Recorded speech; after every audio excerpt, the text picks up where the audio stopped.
ఉందా? దీనికి డబ్బులు నేను ఇస్తాను. ఆహా, ఇప్పుడు ఇలా దాచుకోవాల్సిన అవసరం లేదు. అవునా? మరి Malabar golden diamonds golden Bloom plan తో మీ సౌకర్యానికి తగ్గట్టుగా ప్రతి నెల చెల్లించొచ్చు. 11 నెలల తర్వాత అంతవరకు మీరు జమ చేసుకున్న డబ్బుతో బంగారం తీసుకోవచ్చు. 18% వరకు తరుగు ఛార్జీలు చెల్లించాల్సిన అవసరం కూడా లేదు. మరి ఇప్పుడు ఏం చేద్దాం? అంకుల్, ఒక గోల్డెన్ బ్లూమ్ ప్యాక్ చేయండి. నా కుటుంబం, నా సంబరం, నా మలబార్. నమస్తే, P9 న్యూస్కు స్వాగతం. మాజీ ముఖ్యమంత్రి జగన్మోహన్ రెడ్డి స్క్రిప్ట్తోనే జత్వానీపై కేసులు నమోదు చేశారని ఒంగోలు పార్లమెంట్ తెలుగు మహిళా అధ్యక్షురాలు రావుల పద్మజ ఆరోపించారు. టీడీపీ కార్యాలయంలో నిర్వహించిన మీడియా సమావేశంలో మాట్లాడుతూ జత్వానీ కేసులో నీలిరంగు మీడియా తప్పుడు రాతలు రాస్తోందని విమర్శించారు. మహిళలను కించపరుస్తూ రాయడం ఏ సంస్కారానికి నిదర్శనమని ప్రశ్నించారు. ఈ సమావేశంలో టీడీపీ నాయకురాలు పసుపులేటి సునీత, అనంతమ్మ, నిడమనూరు పావని, జనసేన నాయకురాలు ప్రమీల తదితరులు పాల్గొన్నారు. 2 తెలుగు రాష్ట్రాల్లో కూడా కాదంబరి జత్వానీ అనే పేరు ప్రకంపనలు సృష్టిస్తూ ఉంది. ఎవరి కాదంబరి జత్వానీ అంటే తను ముంబైకి సంబంధించినటువంటి ఒక నటి. వాళ్ళ ఫాదర్ వచ్చేసి ఒక నేవీ ఆఫీసరు, వాళ్ళ మదర్ వచ్చేసి ఒక రిజర్వ్ బ్యాంక్ ఎంప్లాయీ, ఆమె వచ్చేసి ఒక డాక్టర్ చదివి ఒక హీరోయిన్గా నటిస్తూ ఉన్నటువంటి ఒక ఆవిడనమాట. అయితే గత కొంతకాలంగా ఫిబ్రవరిలో ఆమె మీద కేసు పెట్టి 40 డేస్ ఆంధ్రప్రదేశ్లో నిర్బంధించి ఆమెని వాళ్ళ ఫ్యామిలీని పెట్టినటువంటి ఇబ్బందులు అందరికీ తెలిసినటువంటి విషయమే. ఎక్కడో ముంబైలో ఉన్న నటికి విజయవాడలో తీసుకొచ్చి జైల్లో పెట్టడానికి గల కారణం ఏంటి అని మనం చూస్తే, కుక్కల విద్యాసాగర్ అనే అత్యంత సమీప వాళ్ళ ఫాదర్కి చాలా క్లోజు, అతనికి చాలా ముఖ్యమైనటువంటి వ్యక్తి. అతను స్టీల్ ఫ్యాక్టరీ ఓపెనింగ్కి వచ్చినటువంటి వ్యక్తి సజ్జన్ జిందాల్ అనమాట. అతని మీద కేసు పెట్టింది కాబట్టి అతను అక్కడ తన పలుకుబడితో ఆమె మీద కేసు తప్పించుకోలేకపోతే మన పనికి మాలిన గత ప్రభుత్వం, వైఎస్ఆర్సీపీ ప్రభుత్వం ఆమె మీద దొంగ కేసు పెట్టి కనీసం ఆమె లాయర్తో కూడా మాట్లాడుకునే టైం ఇవ్వకుండా నైట్ వెళ్ళేసి ఆమెని 70 years ఉన్నటువంటి వాళ్ళ పేరెంట్స్ని కూడా తీసుకొచ్చి 40 రోజులు అక్రమంగా నిర్బంధించి నానా హింసలు పెట్టారనమాట. అంటే మేము ఒకటే అడుగుతా ఉన్నాం, చట్టాలు ఏమన్నా ఉన్న వాళ్ళకి చుట్టాలా అని, ఈ వైఎస్ఆర్సీపీ ప్రభుత్వానికి చుట్టాలా అని చెప్పి మేము అడుగుతా ఉన్నాం. ఆమె అందంగా పుట్టడం ఆమె నేరమా? ఆమెని ఒక ఉన్నతమైనటువంటి ఒక పారిశ్రామికవేత్త అత్యాచారం చేస్తే ఆమె ఫిర్యాదు చేయటం నేరమా అని చెప్పి మేము అడుగుతా ఉన్నాం. అంటే ఈ వైఎస్ఆర్సీపీ ఏం చెప్తుంది ప్రజలకి అని చెప్పి మేము ఈ సందర్భంగా అడుగుతా ఉన్నాం. అప్పుడేమో జగన్ ఆడవాళ్ళ మీద అత్యాచారం చేస్తే గన్ కంటే ముందు జగన్ వస్తాడు అని చెప్పి చెప్పారు. ఇదేనా జగన్ రావటం అని చెప్పి మేము అడుగుతా ఉన్నాం. వాళ్ళని ముంబై పంపించి ఆమె కుటుంబాన్ని అరెస్ట్ చేసి ఎంత దుర్మార్గంగా ప్రవర్తించారు అనడానికి ఈరోజు వాళ్ళ సస్పెన్షనే నిదర్శనంగా మనం చెప్పుకోవచ్చు. ఎక్కడో ఉన్న వాళ్ళకే ఇంత హెల్ప్ చేస్తే వైసీపీ గవర్నమెంట్ ఈ 5 ఏళ్లలో ఎన్ని అరాచకాలు చేసింది అన్నది మనకు సుస్పష్టమవుతుంది. దానికోసమే ప్రజలు వాళ్ళకి బుద్ధి చెప్పినప్పటికీ కూడా వైసీపీ పార్టీ అనే దాన్ని నామరూపాలు లేకుండా చేసిన రోజే ఆంధ్ర రాష్ట్రానికి నిజంగా మనం విముక్తి కలుగుతాం. ఇలాంటి దుర్మార్గులు ఎక్కడో ఉన్న ఆడవాళ్ళని సైతం ఇబ్బంది పెట్టిన వాళ్ళు రాష్ట్రంలో ఎంతోమంది మహిళలు మిస్సింగ్ కేసులు ఎన్నో జరిగినా కానీ ఇంకెలా పట్టించుకుంటారు? ఏ విధంగా? కేవలం 5 ఏళ్లలో వాళ్ళు అధికారంలో ఉన్నప్పుడు ఎంత డబ్బులు సంపాదించుకోవాలి, మనం ఎంత డబ్బులు వెనకేసుకోవాలి, అధికారులను ఉపయోగించి టీవీలో చూస్తున్నాను. ఆమెని టేస్టుల్లో అయినా తిప్పటం అవన్నీ కూడా చూస్తున్నాము. ఈరోజు మరి 3 అధికారులు పోలీస్ డిపార్ట్మెంట్లో సస్పెండ్ చేశారంటే తెలుగుదేశం పార్టీకి ఎంత కీర్తి ఉందనేది మీడియా ముఖంగా అందరికీ తెలుసు. ఎందుకంటే వైఎస్ పార్టీలో ఎక్కడో బాంబాయి వాళ్ళని తీసుకొచ్చి ఆంధ్రప్రదేశ్లో కేసు పెట్టి ఆ రోజున హోంమంత్రి ఏమైంది? హోంమంత్రి తెలియకుండా ఈ కేసు జరిగిందా? ఒక 3 సస్పెండ్ చేసినప్పుడు హోంమంత్రికి రావాలి ఈ కేసు, హోంమంత్రి మీద పెట్టాలా? ఆమె తెలియకుండా అంటే అంత అమాయకతనంగా ఉంది ఆ రోజు గవర్నమెంటు. ఆ లేడీ బాంబాయి నుంచి వచ్చి ఈరోజు తెలుగుదేశం పార్టీలో చంద్రబాబు గారు ముఖ్యమంత్రి నాయకత్వంలో మా అనిత హోంమంత్రి గారు ఉన్న నాయకత్వంలో న్యాయం జరుగుతుందని 6 నెలలు 4 నెలలు 3 నెలలు దిగమింగి ఇంట్లో మరిగి ఈరోజు వచ్చి గవర్నమెంట్ ర్యాంక్లోనే ఒక స్వేచ్ఛగా పుట్టింటికి వచ్చినట్టు చెప్పుకోగలిగింది. చెప్పుకోబట్టి ఆమె న్యాయం చేసి 3 సస్పెండ్ చేశారు. హోంమంత్రి మీద కూడా ఈ కేసు పోవాలని కూడా నేను మనస్ఫూర్తిగా నాకు తెలుసు. రెడ్ క్రాస్ బ్లడ్ సెంటర్ను సందర్శించిన జిల్లా కలెక్టర్ తమీం అన్సారియా. కొత్త కూరగాయల మార్కెట్ ఎదురుగా ఉన్న రెడ్ క్రాస్ నూతన బ్లడ్ సెంటర్ను జిల్లా collector Tameem Ansariya red cross president హోదాలో సందర్శించారు. వారిని రెడ్ క్రాస్ చైర్మన్ ప్రకాష్ మరియు మేనేజింగ్ కమిటీ సభ్యులు స్వాగతం పలికారు. వారికి బ్లడ్ సెంటర్ ఏర్పాటుకు గత కొన్నేళ్లుగా చేసిన కృషిని పవర్ పాయింట్ ప్రెజెంటేషన్ ద్వారా చైర్మన్ వివరించారు. అనంతరం రెడ్ క్రాస్ బ్లడ్ సెంటర్లోని 3 కోట్ల ఆధునిక పరికరాలను, దాని పనితీరును బ్లడ్ సెంటర్ మెడికల్ ఆఫీసర్ మరియు సిబ్బంది వివరించారు. అనంతరం రెడ్ క్రాస్ యొక్క 1 ఎకరా ప్రాంగణం మొత్తం పరిశీలించారు. బ్లడ్ సెంటర్కు వచ్చేందుకు మున్సిపల్ ఫిల్టర్ బెడ్ నుండి మరో మార్గాన్ని ఏర్పాటు చేయాలని సూచించారు. అందుకు కావలసిన ఆదేశాలను కమిషనర్ ఇస్తామని తెలిపారు. రెడ్ క్రాస్ ఎదుర్కొన్న నిధుల కొరత గురించి మేనేజింగ్ కమిటీ తెలియచేయగా వెంటనే రెడ్ క్రాస్ మెంబర్షిప్ డ్రైవ్ నిర్వహిస్తామని, అలాగే మైనింగ్ చెస్ నుండి మరియు సిఎస్ఆర్ నిధుల కొరకు ఉత్తర్వులు ఇస్తానని కలెక్టర్ హామీ ఇచ్చారు. ఈ కార్యక్రమంలో step CEO Lokeswararao, red cross vice chairman doctor Venkateswara Reddy, కోశాధికారి రాఘవ, మేనేజింగ్ కమిటీ సభ్యులు బివి రెడ్డి, కత్తి శ్రీనివాసరావు, శ్రీరామ్ రెడ్డి, ప్రసన్నరాజు, జనార్దన్, ఇక్బాల్ తదితరులు పాల్గొన్నారు.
జిల్లాలో కాంగ్రెస్ పార్టీ పురోభివృద్ధికి నా వంతు కృషి చేస్తానని నూతన డిసిసి అధ్యక్షులు షేక్ సైదా తెలిపారు.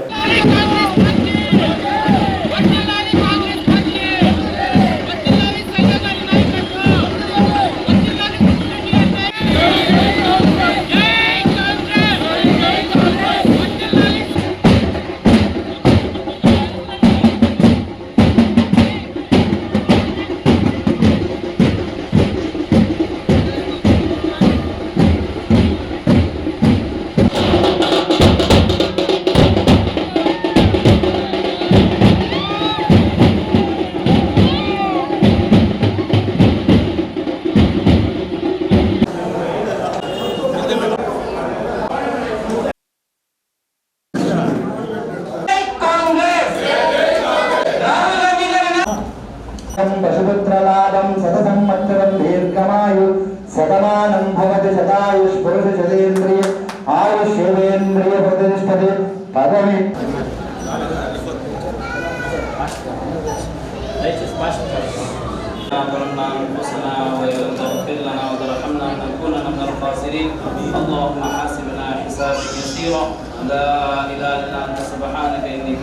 నూతనముగా మీ ప్రియదైన దాసుడు మా ప్రియుడు సహోదరుడు షేక్ సైదా గారిని ప్రభువా మీరు ఆశీర్వదించి దీవించి ఈ రోజు హిమాలయాల వలె ఉన్నతమైంది గంగానది వలె పవిత్రమైంది మర్రి చెట్టు వలె విస్తృతమైంది దేశానికే స్వాతంత్రం తెచ్చిన పార్టీ నవ భారత నిర్మాణంలో ప్రముఖ పాత్ర వహించిన పార్టీ త్యాగధనుల పార్టీ దేశభక్తుల పార్టీ అందరి పార్టీ జాతిపిత మహాత్ముడు శాంతిదూత జవహర్లాల్ నెహ్రూ విప్లవ నేత నేతాజీ సుభాష్ చంద్రబోస్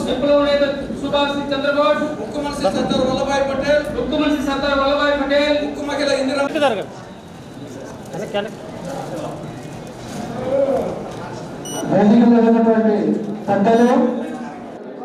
ఈరోజు ప్రకాశం జిల్లా కాంగ్రెస్ పార్టీ అధ్యక్షులుగా షేక్ షైదా గారు ప్రమాణ స్వీకారం చేస్తున్నారు. ఆ సందర్భంగా ఇక్కడికి రావడం జరిగింది.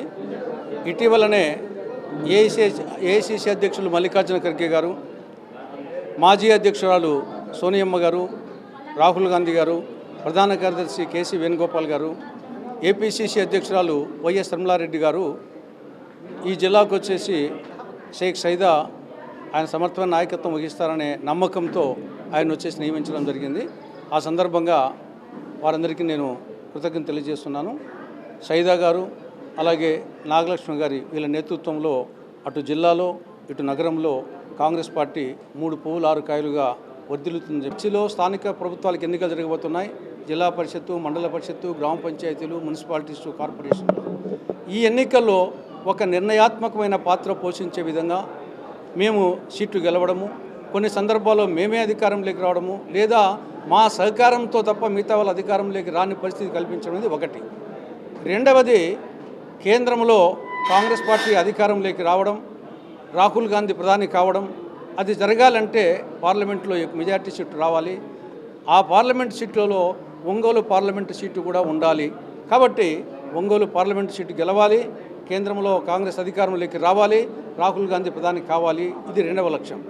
మూడవ లక్ష్యం, రాష్ట్రంలో కాంగ్రెస్ పార్టీ అధికారంలోకి రావాలి, శ్రీమతి వైఎస్ రమలారెడ్డి గారు ముఖ్యమంత్రి కావాలి. ముఖ్యమంత్రి కావాలంటే మెజార్టీ ఎమ్మెల్యేలు కావాలి. అది కావాలంటే ఈ జిల్లాలో వచ్చేసి మెజార్టీ ఎమ్మెల్యే సీట్లు రావాలి. ఆ మెజార్టీ ఎమ్మెల్యే సీట్లు. నమస్కారం.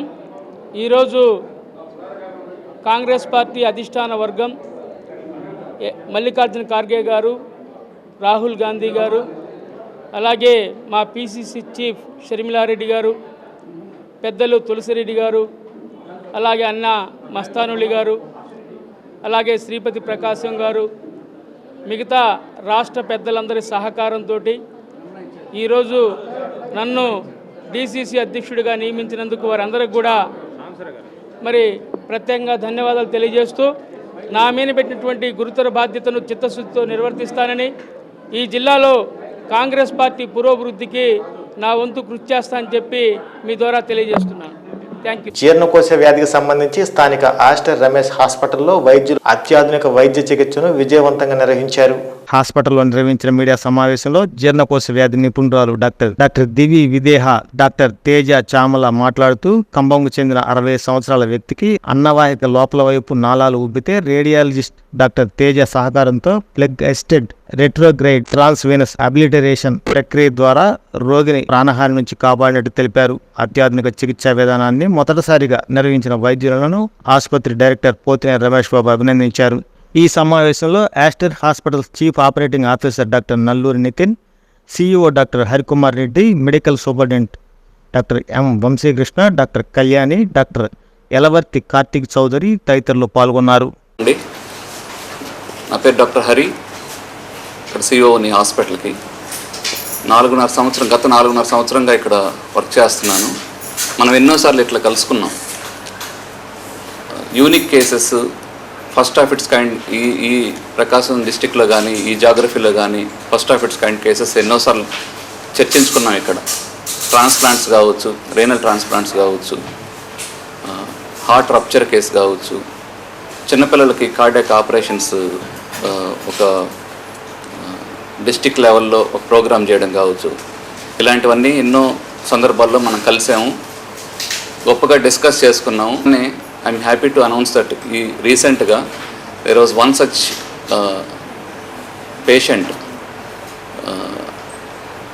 ఖమ్మం నుంచి వచ్చారు మనకు ఒక క్రిటికల్ సినారియోలో. ఆ పేషెంట్ని కాపాడడంలో మా హాస్పిటల్ టీం అందరూ కృషి చేసి ప్రాణం నిలబెట్టడం జరిగింది. ఆ సంతోషకర విషయాన్ని మీతోటి పంచుకుందామని, సిమిలర్ కేసెస్ గురించి ఒక అవేర్నెస్ క్రియేట్ చేయడానికి మనం ఈరోజు ఇక్కడ కలుసుకున్నామండి. దీనికి సంబంధించిన వివరాలు మన డాక్టర్ గారు మీకు ఎక్స్ప్లెయిన్ చేస్తారు. Over to medical superintendent. ఈ సౌకర్యాలు చేయడానికి, ఇటువంటి వైద్యం చేయడానికి. రెండోది, ఇదే ట్రీట్మెంట్స్ కానీ హైదరాబాద్, చెన్నై లాంటి నగరాల్లో అయ్యే ఖర్చుతో పోలిస్తే మనం 3వ వంతు ఖర్చులోనే చేయగలుగుతాం ఈ ట్రీట్మెంట్స్. హాస్పిటల్ స్టే కూడా తగ్గిపోతుంది. అలానే టైం ట్రావెల్, అంటే అంత దూరం వెళ్ళడానికి అవసరమయ్యే టైంని తగ్గించడం వల్ల ప్రాణాన్ని కాపాడే అవకాశాలు పెరుగుతాయి. ఈ సౌకర్యాలు వచ్చినందువల్ల మన ప్రాంత ప్రజలందరూ దీని గురించి తెలుసుకొని ఈ ప్రాబ్లమ్స్ ఉన్నప్పుడు ఇమీడియట్గా మెడికల్ అటెన్షన్కి మన దగ్గరికి వస్తే వాళ్ళ ప్రాణాన్ని అతి తక్కువ ఖర్చుతోటి ఆపరేషన్ లేకుండా తక్కువ హాస్పిటల్ స్టే తోటి కాపాడగలుగుతాం. ఇది తెలియజేయటమే ఈ ప్రెస్ మీట్ యొక్క ముఖ్య ఉద్దేశం. ఇప్పుడు మన డాక్టర్ విదేహ గారు గ్యాస్ట్రోఎంట్రాలజిస్ట్, తను ఎస్ఆర్ఎంసి రామచంద్ర మెడికల్ కాలేజీలో ట్రైన్ అయ్యారు. ఆవిడ ఈ ప్రాంతంకి సంబంధించిన వ్యక్తే. చేసి ఫర్దర్గా క్రిటికల్ కండిషన్ అంటే కిడ్నీస్ ఎఫెక్ట్ అవ్వకుండా, పేషెంట్ వెంటిలేటర్ అవసరం రాకుండా, ఆస్పిరేషన్ నిమోనియా ఇట్లా ఫర్దర్ కాంప్లికేషన్స్ రాకుండా ఆన్ టైం వస్తే అవాయిడ్ చేయొచ్చు మనం. పేషెంట్ బండారు వెంకటేశ్వర గారు ఖమ్మం నుంచి వచ్చారండి. కాలే వ్యాధితో బాధపడుతున్నారు ఆయన 1 year నుంచి. కానీ అన్ఫార్చునేట్గా ఆయనకి సివియర్ బ్లడ్ వామిటింగ్తో ఎమర్జెన్సీకి వచ్చారు. ఆన్ టైం మనం అటెండ్ అయ్యి గ్లూ ఇంజెక్షన్ ద్వారా టెంపరీగా బ్లడ్ వామిటింగ్ అనేది హోల్డ్ చేయగలిగాము. తర్వాత మనకి ఇంటర్వెన్షనల్ రేడియాలజీ డిపార్ట్మెంట్ కూడా స్టార్ట్ చేశారు doctor Teja sir. So sir అందుబాటులో ఉండడం వల్ల పేషెంట్ని హైదరాబాద్కి ఫర్దర్గా షిఫ్ట్ చేయకుండా అక్కడ ఏవైతే సిటీస్లో మనకి నెక్స్ట్ హై లెవెల్ ప్రొసీజర్స్ ఉన్నాయో ఆ ప్రొసీజర్ని మనం ఇక్కడే చేసి పేషెంట్ సైడ్ నుంచి కూడా కోఆపరేటివ్గా ఉన్నారు. సో మనం ఆన్ టైం ఆ ప్రొసీజర్ చేయడం వల్ల ఫర్దర్ కాంప్లికేషన్స్ అవ్వకుండా పేషెంట్ క్రిటికల్ కండిషన్ నుంచి వెరీ ఫ్యూ డేస్లోనే ఇంప్రూవ్ అయ్యారు. డిశ్చార్జ్ కూడా అయ్యి ఫాలోఅప్కి కూడా వచ్చారు. ఫర్దర్గా ఇన్వెస్టిగేషన్స్ చేశాము. Currently he stable. ఇట్లాంటి సెప్టెంబర్ 7వ తేదీన మార్నింగ్ 10 నుంచి 2 గంటల మధ్య విపరీతంగా రక్తం వామిటింగ్ అయింది సార్. 4 సార్లు వామిటింగ్ అయినాయి. రక్తం చాలా ఎక్కువ పోయింది సార్. నాకైతే ఇక అన్కాన్షియస్లోకి అయిపోయింది. ఇమీడియట్గా నన్ను ఇక్కడ మన హాస్పిటల్ రమేష్ హాస్పిటల్ తీసుకురావడం జరిగింది సార్. ఇక్కడ వచ్చేటప్పుడు వీళ్ళు బాగా రెస్పాండ్ అయ్యి ట్రీట్మెంట్ స్టార్ట్ చేసి మన డాక్టర్ తేజ గారు మరియు డాక్టర్ విదేహి గారి ఆధ్వర్యంలో నాకు సక్సెస్ఫుల్గా రక్తనాళాలు బ్లాక్ చేసి నాకు పునర్జన్మ ఇచ్చినట్లే సార్. నాకు ఒక మళ్ళా జన్మ ఇచ్చినట్లు నాకు ఈ హాస్పిటల్ వాళ్ళు, ఈ హాస్పిటల్ సిబ్బందికి, యాజమాన్యానికి, ముఖ్యంగా మా విదేహి మేడం గారికి, తేజ గారులకు చాలా చాలా ధన్యవాదాలు సార్. నా లైఫ్ నిలబెట్టారు. ఇలాగే ఎవరైనా ఈ నెల 24న నగరంలో శ్రీ వారాహి మహారథ యాత్ర నిర్వహిస్తున్నట్లు, అనంతరం డిఆర్ఆర్ఎం మున్సిపల్ హై స్కూల్ గ్రౌండ్లో శ్రీ వారాహి అమ్మవారి యాగం నిర్వహిస్తున్నట్లు నిర్వాహకులు తెలిపారు. సంతపేటలోని టీటీడీ కళ్యాణ మండపంలో జరిగిన మీడియా సమావేశంలో శ్రీ వారాహి మహారథయాత్ర పాంప్లెట్ను ఆవిష్కరించారు. అనంతరం కార్యక్రమ వివరాలు వెల్లడించారు. ఈ కార్యక్రమంలో వారాహి ఉపాసకులు శ్రీ మహారుద్రస్వామి, యోగ పర్యవేక్షకులు సాయితేజరెడ్డిలు యాగాన్ని పర్యవేక్షిస్తారని తెలిపారు. భక్తులు పెద్ద ఎత్తున వారాహి మహారథయాత్రలో పాల్గొని జయప్రదం చేయాలని, యాగంలో పాల్గొనే భక్తులు యాగదాతువుల కోసం ముందుగానే వాట్సాప్ ద్వారా తమ వివరాలు తెలియజేయాలని కోరారు. ఈ కార్యక్రమంలో దాసరి నరసింహారావు, కర్ణం రమాదేవి, మొబల నాగరాజు, కొక్కిరాల సంజీవ్ కుమార్, తంజావూరు శ్రీనివాసమూర్తి, పాలెం సురేష్ బాబు తదితరులు పాల్గొన్నారు. 24వ తారీఖు 9వ నెల, ఈ నెల 24 జరపదలిచాము. ఈ కార్యక్రమం తిరుపతి నుంచి విశాఖపట్నం వరకు జరుగుతుంది. ఈ కార్యక్రమంలో మహారథయాత్ర కర్నూలు రోడ్డు వినాయక స్వామి గుడికాడ నుంచి టీటీడీ కళ్యాణ మండపం మున్సిపల్ గ్రౌండ్ వరకు జరుగుతుంది. ఈ కార్యక్రమంలో యాగం కూడా నిర్వహిస్తారు. మున్సిపల్ గ్రౌండ్ నందు యాగం నిర్వహిస్తారు. ఈ యాగము పూర్తి ఉచితము, యాగ ప్రవేశము పూర్తి ఉచితము. కావున 50 మంది భక్తులు వచ్చును. రథయాత్ర కొనసాగించి అక్కడ అనంతరం మహాయాగం, శ్రీ వారాహి అమ్మవారి మహాయాగం జరుగును. ఇది పూర్తిగా ఉచితంగా భక్తులందరూ పాల్గొని ఈ యాగాన్ని రథయాత్రను జయప్రదం చేస్తూ వచ్చి ఇక్కడ 7 గంటలకు జరగబోవు యాగం నందు పాల్గొని జయప్రదం చేయవలసిందిగా ప్రతి ఒక్కరిని ప్రార్థించుతున్నాం. శ్రీ వారాహి అమ్మవారి తీర్థ ప్రసాదాలు తీసుకోవాల్సిందిగా మరియు అన్న ప్రసాదములు స్వీకరించవలసిందిగా ప్రతి ఒక్క భక్తుల్ని, మన ఒంగోలులో ఉన్న భక్తులందరూ వచ్చి దీన్ని జయప్రదం చేయవలసిందిగా గురువులందరూ కూడాను ఈ కార్యక్రమాల్లో పాల్పంచుకొని ఈ యొక్క మహారథయాత్ర కార్యక్రమాన్ని 2ంటికి మధ్యాహ్నం మొదలుపెట్టి 5 వరకు నెల్లూరు బస్టాండ్లోని డిఆర్ఆర్ఎం మున్సిపల్ స్కూల్ వరకు ఈ కార్యక్రమం జరుగుతుంది. ఈ కార్యక్రమంలో ఎంతోమంది కోలాటం నుంచి వచ్చేటటువంటి భక్తులు, వివిధ శాఖల నుంచి వచ్చేటటువంటి భక్తులు అందరూ కూడా పార్టిసిపేట్ చేస్తున్నారు. కాబట్టి ప్రతి ఒక్కరు కూడా ఈ కార్యక్రమానికి రావాల్సిన కోరుచున్నాం. అలాగే సాయంత్రము 6 గంటల నుంచి 8 గంటల వరకు శ్రీ వారాహి అమ్మవారి మహాయాగ కార్యక్రమాన్ని కూడాను డిఆర్ఆర్ఎం మున్సిపల్ స్కూల్లో ఉచితంగా భక్తుల క్షేమార్థం నిర్వహించడం జరుగుతుంది. ఈ కార్యక్రమంలో దంపతి సమేతంగా అందరూ పాల్గొని స్వామివారి ఇచ్చేటటువంటి పూజా ద్రవ్యాలు కూడా ఉచితంగా ఇస్తున్నారు. కాబట్టి ఈ యొక్క కార్యక్రమాన్ని దిగ్విజయం మల్బార్ గోల్డెన్ డైమండ్ షోరూంలో మైండ్ డైమండ్ షోని ప్రారంభించారు. ఈ డైమండ్ షోని బేతూర్ నర్సింగ్ హోమ్ డాక్టర్ స్వాతి ముఖ్య అతిథిగా హాజరై ప్రారంభించారు. వినియోగదారులు, శ్రేయభిలాషులు మల్బార్ గోల్డ్ డైమండ్స్ ప్రతినిధులు సమక్షంలో ప్రారంభించారు. ఈ డైమండ్ షోలో రోజు ధరించే నగలు, వివాహ ఆభరణాలు, లైట్ వెయిట్ ఆభరణాలు, పురుషుల ఆభరణాలు, ప్లాటినం ఆభరణాల సముదాయాన్ని అందిస్తున్నారు. ఈ నెల 18 నుండి 23వ తేదీ వరకు ఈ డైమండ్ షో కొనసాగుతుందని షోరూమ్ హెడ్ మైకేల్ మనోజ్ తెలిపారు.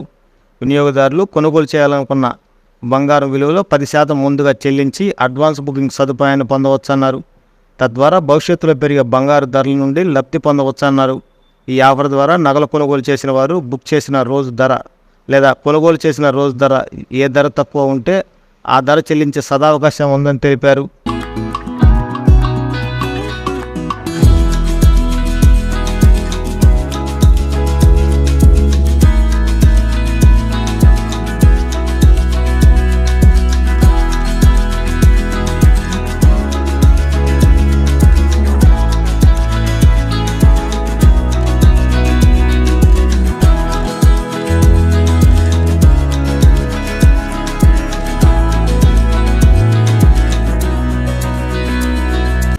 అందరికీ నమస్కారం అండి. ఇక్కడ Malabar gold and diamonds showroom వాళ్ళది డైమండ్ షో అనేది ఈ నెల 18th నుంచి 23rd వరకు జరుగుతుంది. సో ఆ షో ఇనాగ్రేషన్కి మేము అందరం ఇక్కడ గ్యాదర్ అయ్యాం ఇవాళ. సో ఈ షోలో డైమండ్ జ్యువెలరీ ఎగ్జిబిషన్ అనేది జరుగుతుందండి. సో లైట్ వెయిట్ జ్యువెలరీ నుంచి అన్ని బడ్జెట్స్లో అందరికీ అవైలబుల్గా ఉండేటట్టుగా కలెక్షన్, చాలా మంచి కలెక్షన్ ఉందండి. 25% వరకు డిస్కౌంట్స్ అనేవి కూడా ఇస్తున్నారు.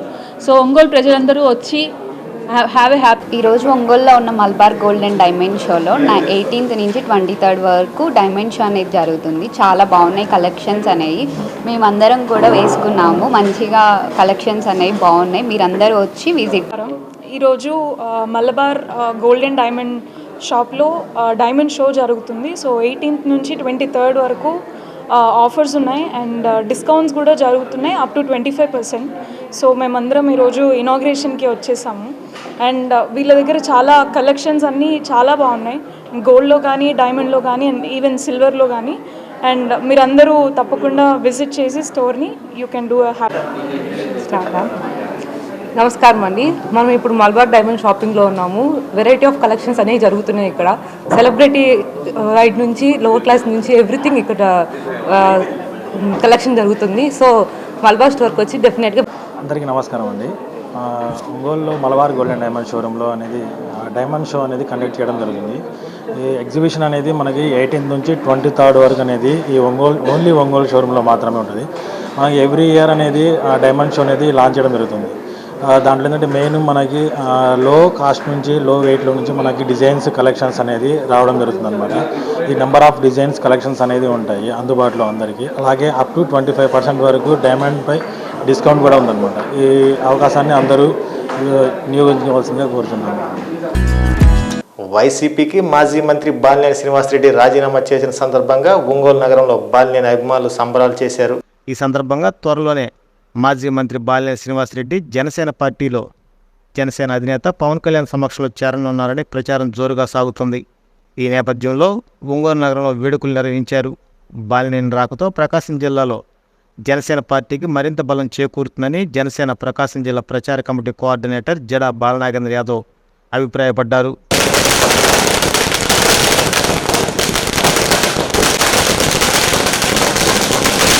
జిల్లాలో వైసీపీకి సీనియర్ నాయకులైనటువంటి బాలినేని శ్రీనివాసరెడ్డి గారు వైసీపీకి రాజీనామా చేయటం, అదేవిధంగా మా నాయకుడు డిప్యూటీ సీఎం అయినటువంటి పవన్ కళ్యాణ్ గారి నాయకత్వంలో రేపు జనసేనలో చేరబోతున్నారు. బాలినేని రాకని మేము ఆహ్వానిస్తూ ఒంగోలులో ఈ రోజున మేము జనసేన పార్టీ తరఫున మేము వారికి వెల్కమ్ చెప్తూ సంబరాలు చేసుకున్నాము. దానికి జనసేన పార్టీ చాలా సంతోషంగా ఉంది. ప్రకాశం జిల్లా మేము బాలినేని శ్రీనివాసరెడ్డి గారికి నేను ధన్యవాదాలు తెలియజేస్తా ఉన్నాను. జనసేన పార్టీలో చేరుతున్నందుకు ప్రకాశం జిల్లాలో జనసేన పార్టీ బలపడుతుంది. స్థానిక సంస్థల్లో మాకు జనసేన పార్టీ కేటాయించిన అన్ని సీట్లు కూడా బాలినేని నాయకత్వంలో అన్ని సీట్లు గెలిచి పవన్ కళ్యాణ్ గారికి గిఫ్ట్గా ఇస్తాము. మేమందరం కూడా బాలినేని నాయకత్వంలో పనిచేస్తాం. పటిష్టపడుద్ది జనసేన పార్టీ. బాలినేనిలాగే మిగతా వైసీపీ నాయకులు కూడా ఆ రావణాసుడు చెరలో నుంచి బయటకు వచ్చేసి జనసేన పార్టీలో అందరూ చేరి జనసేన పార్టీ సిద్ధాంతాలని పవన్ కళ్యాణ్ ఆదర్శాలను తీసుకొని జనసేన పార్టీలో చేరాలని నేను ముఖ్యంగా మిగతా నాయకులను కూడా కోరుకుంటా ఉన్నాను. రాష్ట్ర వ్యాప్తంగా బాలినేనిలాగే అందరూ కూడా జనసేన పార్టీలో చేరాలని నేను మనవి ఈ వార్తలతో సమాప్తం. నమస్కారం. గుండె సంరక్షణ కోసం మరింత జాగ్రత్త తీసుకోవడం అవసరం. ప్రకాశం, నెల్లూరు, కర్నూలు జిల్లాల్లో తొలిసారిగా ఆస్టర్ రమేష్ హాస్పిటల్స్ ఒంగోలులో అత్యాధునిక 160 స్లైడ్స్ UCT 780 స్కానర్ అందుబాటులోకి తెచ్చాయి. Computerised tomography, coronary angiography, CTCA దీనివల్ల సాధ్యమవుతుంది. CTCA పరీక్ష వల్ల గుండెకు రక్త సరఫరా చేసే కరోనరీ ఆర్టరీస్ కి జబ్బు చేసిందేమో తెలుసుకోవచ్చు. గుండెపోటు వస్తుందన్న దానికి అదే తొలి హెచ్చరిక. ఇతర పరీక్షలతో పోలిస్తే ఈ ఆధునిక పరీక్ష వల్ల ఎన్నో ఉపయోగాలున్నాయి. అసలు సమస్యని కరెక్ట్గా తెలుసుకుని తగిన వైద్యం చేసే వీలుంటుంది. గుండెకు సంబంధించిన ఏ సమస్య ఉన్నా ఆస్టర్ రమేష్ హాస్పిటల్స్ మీకు కొండంత అండ. మీరు పూర్తిగా విశ్వసించదగ్గ అత్యాధునిక ఆసుపత్రి ఇది.